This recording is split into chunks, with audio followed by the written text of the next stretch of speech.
বাংলাদেশে ব্যবসার আমন্ত্রণে এসেছিলেন ৩ জন শ্রীলঙ্কান নাগরিক, কিন্তু স্বপ্নের বদলে তারা পড়েন দুঃস্বপ্নে, অপহরণের ফাঁদে।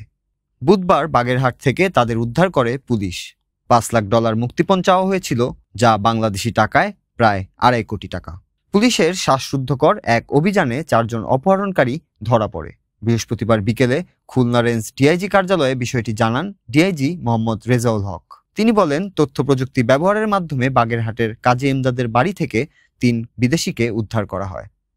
এরপর গোপালগঞ্জ ও বাগেরহাটে আবারও অভিযান চালিয়ে ধরা হয় অপহরণের মূল পরিকল্পনাকারীদের। ঘটনার শুরু মালদ্বীপে।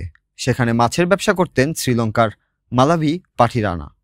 তার এক কর্মচারী ছিলেন বাংলাদেশের শহীদুল শেখ। শহীদুল পাঠিরানাকে বিশ্বাস করিয়ে বলেন, বাংলাদেশ থেকেও নাকি ইউরোপ আমেরিকায় মাছ রপ্তানি হয়। এভাবেই শুরু হয় ব্যবসায়িক ফাঁদ। গত ২২ এপ্রিল পাঠিরানা তার স্ত্রী টিকিরি কুমারিহা এবং সহকর্মী নীলকে নিয়ে বাংলাদেশে আসেন, কিন্তু ঢাকায় নয়, সরাসরি বাগেরহাটে মোল্লাহাটে শহীদুলের নিজ বাড়িতে।